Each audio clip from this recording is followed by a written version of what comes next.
정신장애는 질병인가 신화인가 다른 무엇인가? 정신병을 만드는 사람들입니다. 그 진료 편람을 만든 사람이죠. 정신병. DSM-이 저자가.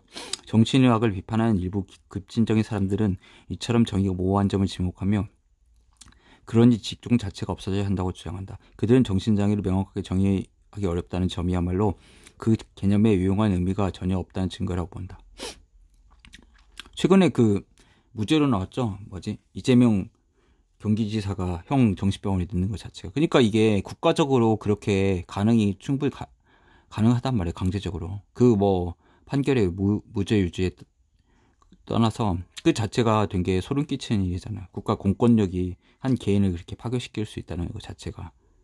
그게 고인지 실제 정신병자인지 그건 모르겠지만 그 자체가 되게 무서운 얘기잖아요.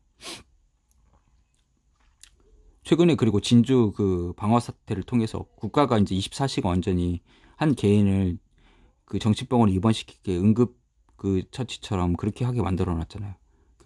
그러면 멀쩡한 사람도 예를 들어서 국가보건법 위반을 정신병 환자로 둔갑시켜가지고 체제 전복환자로 이렇게 넣을 수가 있다는 거예요. 병원에. 정신장애가 해부학적으로 정의되는 의학적 질병이 아닌 이상 그것은 신화에 지나지 않고 그렇다면 성과쉽게 진단하고 말고 할 필요도 없다는 것이다. 이런 입장은 특히 자유주의자들에게 인기 있는데 그들은 정신의학이 사람들을 옥죄는 올감이라고 여기고 그로부터 환자들의 선택권을 지켜야 한다고 믿는다. 그들은 정상을 구하자는 주장을 극단적 논리까지 몰아간 나머지 모든 사람이 정상이라는 지극히 비논리적인 입장에 도달했다. 근데 미친 사람이 있는 거죠. 이런 헛소리는 평생 정신질환을 겪은 적도 환자와 함께 산 적도 환자를 치료한 적도 없는 안락의자 이론가들이나 믿을 것이다. 아무리 정의하기가 어려워도 정신장애는 그것을 겪는 사람과 그를 염려하는 사람들에게 고통스러울이 많지 엄밀한 현실이다. 내가 정상을 구하자고 한 말은 정신학적 진단 및 치료의 가치를 부정하려는 뜻이 아니다. 오히려 정신학이 적절한 한계 내에서 가장 잘하는 일을 하게끔 만들려는 노력이다. 극단의 양쪽 모두 똑같이 위험하다. 정신장애의 개념을 확장시켜 정상을 없애는 것도 위험하고 정상의 개념을 확장시켜 정신장애를 없애는 것도 위험하다. 정신장애의 본질, 즉 어떤 것이 정신장애이고 어떤 것이 아닌지를 이해하는 최선의 방법으로 가상의 새 심판이 볼과 스트라이크를 어떻게 판정하는지 비교해보자. 요컨대 이신후견의 문제란 우리가 현실을 얼마나 파악할 수 있느냐, 파악이 가능하기는 한 건가에 대한 서로 다른 의견들인 셈이다. 심판 볼이 있고 스트라이크하고 나는 그것을 그대로 판정한다. 심판이 볼이 있고 스트라이크하고 나는 그것을 본대로 판정한다. 심판 3 볼도 스트라이크 내가 판정할 때만 있다. 야, 심판 3은 완전 철학자네요. 심판 1은 정신장애가 진정한 질병이라고 믿는다. 심판 3은 정신장애가 상상의 신화라고 믿는다. 심판 2는 그 중간점 어디라고 믿는다. 정신장애는 우리가 구성한 유용한 개념으로서 정신적 문제들을 분류하는 데 있어서 현재로서 최선의 추측을 제공할 뿐이란 것이다. 심판 1은 우리가 사물의 진정한 본질을 감지할 수 있다고 믿는다. 정신장애 비밀이 과학연구를 통해서 금세 밝혀지려 믿는다. 15년 전까지 생물학에 기우는 정신과 의사들이 대부분 이런 낙관적인 시각을 공유했지만 지금 소수의 고집병을 제외하고 낙관이 빠르게 퇴색하고 있다. 우리는 그동안 연구비를 수십억 달러 쏟았지만 어떤 정신장애에 대해서든 그것이 단일한 원인에서 발생하는 이산적인 질병 단위라는 증거를 찾는 데 실패했다. 특정 장애에 대해 수십 가지 후보 유전자들이 발견되곤 했지만 후속 연구에서 모두 빗돈 개살구로 밝혀졌다. 정신장애는 단순한 질병으로 여기에는 그 표현과 원인이 모두 몹시 다중적이다. 현재 하나로 정의된 정의가 나중에는 서로 여러 다른 질병으로 밝혀질 것이다. 그러나 심판 1은 적어도 현재로서는 계속 스트라이크 판정을 하고 있다. 심판 3은 정반대 견해를 취한다. 그런 인간이 프로테우스죠. 프로메테우스 아닐까요? 프로테우스. 적인 현실을 장악하고 사물의 본질을 알기란 불가능하다는 회의적이고 유화적인 의심을 품는다. 그가 볼 때 정신장애란 임의적이고 때로 유해한 신화에 지나지 않고 정신질환자의 선택의 자유를 부당하게 제약할 뿐이다. 가변적인 경계선이 나중에 다른 취약한 집단들에게까지 확장될지도 모르는 게 아닌가. 이런 우려에는 인류가 있다. 오늘날 미국에서 정신장애 진단은 강간범을 예방 차원에서 억류하는 수단으로 이용된다.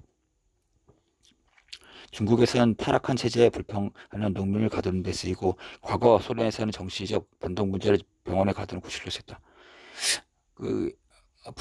미셸 푸코가 이런 걸 잘하죠. 광기 역사 이런 식으로 해가지고 다 맞아요. 그 서양 의학에서 정리시키기 위해서. 그리고 그 바스티유 감옥도 프랑스 정신질환자들도 많이 있어요. 정치보험이 수행된 게 아니라 뭐 동성연애자들 이런 사람들을 가둬버린 거죠.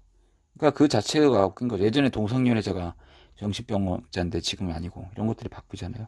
근데 그 자체도 인간의 그 인구수 줄이려고 일부러 걔네들을 이제 링컨이란 이름으로 음지에서 양지로 나오게 하는 그런 작전이잖아요, 보면. 우리는 당연히 법적, 정치적 실권자가 정신의학을 멋대로 오용하는 것을 막아야 하지만 심판 사람의 주장은 과장되었다. 정신장애는 신화가 아니다. 정신분열증은 이산적인 질병 단위는 아니지만 어쨌든 심대하고 지속적인 불편, 디시즈죠. 디지즈. 그러니까 편안하지 않는 상태가 불편이니까 일으킨다. 즉 불안과 무력을 가져온다. 정신분열증이 드러나는 대표는 조현병으로 바뀌었는데 그래도 뭐 어차피 그게 그거니까요. 명확하게 인식되고 신뢰성 있게 진단되고 가계에 유전되고 뇌 영상 촬영에서 뇌의 기능과 연관성이 확인되고 경과가 예측되고 특수한 처치에 반응한다. 정신분열증은 그것을 겪는 사람들과 그를 사랑하는 사람들에게 엄연한 현실이지 정신의학의 발명품이 아니다. 이 모호한 현실을 가장 단단히 거머쥔 사람은 심판이다. 역설적이게도 그는 우리가 현실의 일부만 알 수 있다는 사실을 이해하고 인정하기 때문이다. 현실은 물론 프로테우스적이다. 끊임없이 그 모습을 바꾸기 때문에 붙들어 두기는 어렵다. 사물의 진정한 실체와 우리가 그것을 파악한 모습 사이에는 엄청난 간극이 있는 것도 사실이다. 정신의학만 그런 것도 아니다. 우리가 아는 우주에서 우리가 감각으로 감지할 수 있는 영역은 4%에 불과하다. 나머지 에너지와 물질은 암흑으로 남아있다. 양자세계는 우리가 사는 세계와 전혀 닮지 않을 만큼 기묘하기 때문에 그 특징을 수학적으로 속속들이 예측하는 물리학자조차 직관적으로 설명할 방식을 찾지 못한다. 빛은 대체 어떻게 우리가 그 특정한 방식으로 관찰하게 선택한 순간까지 직전에까지 파동했다가 갑자기 입자로 바뀐단 말인가. 그러니까 둘 다를 가지고 있죠. 근데 그 자체가 모순되죠. 굉장히. 그 이중슬렛 그 실험에 따라서 심판이는 이 모호한 현실에 굴하지 않는다. 우리가 세상의 근본 속성을 온전하게 인식하거나 이해해야만 세상을 다룰 수 있는 것은 아니다. 우리의 감각 추론 능력이 현재 상태로 진화한 것은 철학적이지 않은 일상 생존 과학에서는 이 상태가 제법 잘 기능하기 때문이다. 현실에 대한 정신적 개념은 다른 방식으로는 도무지 파악할 수 없어 혼란스럽기만 한 세상의 여러 가지 현상들은 우리가 조작하는 방식이다. 그것은 완벽하지 않지만 우리에게 꼭 필요하다. 심판인은 자신이 보는 대로 판정한다. 정신장애는 심판일이 바라보는 것처럼 진정한 질병이 되지 못한다. 그러나 심판사람이 두려워하는 것처럼 위험한 신화에 불과한 것도 아니다. 심판인은 대신에 공리주의적 실용주의자는 실질적 노선을 따른다. 생물학적 환원론이나 합리적 의혹의 눈길을 뜨리지 않고. 환원론이란 건 이제 분자는 원자 상태로 사람을 규정하는 거죠. 그러니까 뭐 여성 호르몬, 남성 호르몬이나 뭐 에피네프린, 뭐 도파민, 뭐 이런 식으로 이런 거로 다 설명이 가능하다고 생각하는 거죠. 그러니까 분리해가지고 해부학적으로 하는 거고요. 리덕션이죠. 심판이는 우리가 끊임없이 인식을 구성한다는 사실을 유용하되 결코 완벽하게 정확하지 않는 일시적 의미들을 찾아 헤맨다는 사실을 받아들인다. 우리의 정신장애 분류 체계는 결함이 많고 제한적인 개념들의 집합으로서 언제나 진실을 추구하지만 결코 달성하지 못할 것이다. 그래도 현재로서는 그것이 정신장애에 대한 소통하고 치료하고 연구하는데 쓸 최선의 도구이다. 정신분열증은 신호도 아니고 질병도 아니다. 그저 유용한 개념입니다.